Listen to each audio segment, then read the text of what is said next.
Merry Christmas. It's the day after Christmas, and I hope you had a wonderful time. Look at this beautiful sweater your parents sent me, and this lovely shirt that Greta got for me. I hope you had a great time. Let me know what you got for Christmas. And now I'm going to read you the first part of Chapter 9. Chapter 9 is called The Strangest House Anyone Ever Lived In. It was the sweetest, most mysterious-looking place anyone could imagine. The high walls which shut it in were covered with the leafless stems of climbing roses, which were so thick that they were matted together. Mary Lennox knew they were roses because she had seen a great many roses in India. All the ground was covered with grass of a wintry brown, and out of it grew clumps of bushes, which were surely rose bushes if they were alive.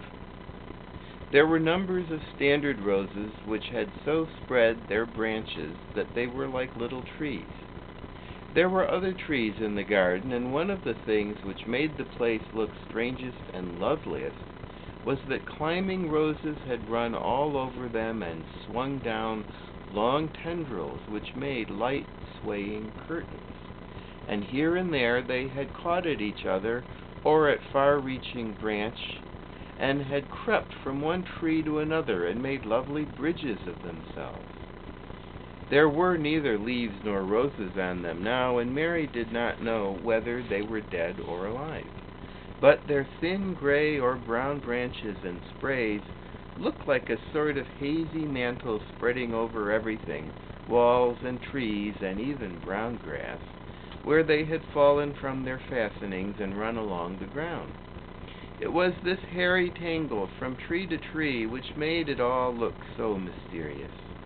Mary had thought it must be different from other gardens which had not been left all by themselves so long.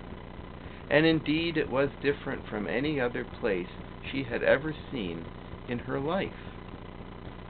"How still it is," she whispered. "How still." Then she waited a moment and listened at the stillness. The robin, who had flown to his treetop, was as still as all the rest. He did not even flutter his wings.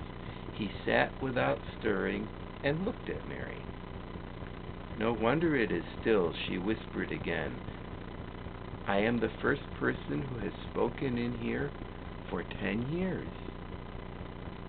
She moved away from the door, stepping as softly as if she were afraid of awakening someone. She was glad that there was grass under her feet and that her steps made no sound. She walked under one of the fairy-like gray arches between the trees and looked up at the sprays and tendrils which formed them. "I wonder if they are all quite dead," she said. "Is it all a quite dead garden? I wish it wasn't." If she had been Ben Weatherstaff, she could have told whether the wood was alive by looking at it. But she could only see that there were only gray or brown sprays and branches, and none showed any signs of even a tiny leaf bud anywhere. But she was inside the wonderful garden, and she could come through the door under the ivy any time, and she felt as if she had found a world all her own. The sun was shining inside the four walls, and the high arch of blue sky over this particular piece of Misselthwaite seemed even more brilliant and soft than it was over the moor.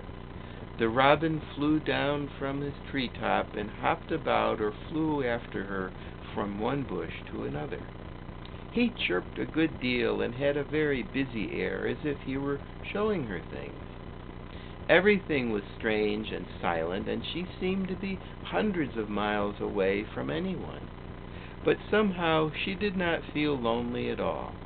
All that troubled her was her wish that she knew whether all the roses were dead, or if perhaps some of them had lived and might put out leaves and buds as the weather got warmer. She did not want it to be a quite dead garden. If it were a quite alive garden, how wonderful it would be, and what thousands of roses would grow on every side. Her skipping rope had hung over her arm when she came in, and after she had walked about for a while, she thought she would skip round the whole garden, stopping when she wanted to look at things. There seemed to have been grass paths here and there, and in one or two corners there were alcoves of evergreen with stone seats or tall moss-covered flower urns in them. As she came near the second of these alcoves, she stopped skipping.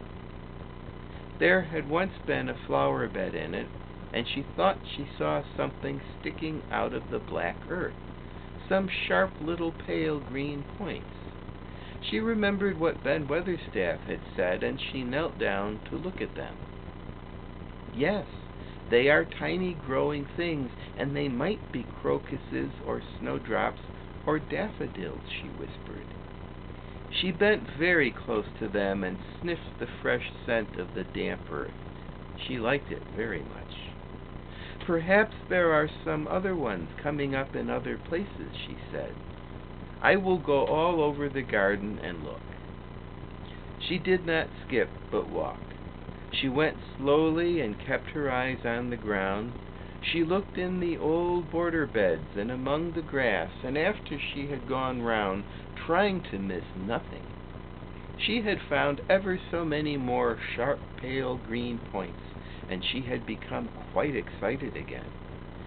It isn't a quite dead garden, she cried out softly to herself. Even if the roses are dead, there are other things alive. She did not know anything about gardening, but the grass seemed so thick in some of the places where the tiny points were pushing their way through that she thought they did not seem to have room enough to grow.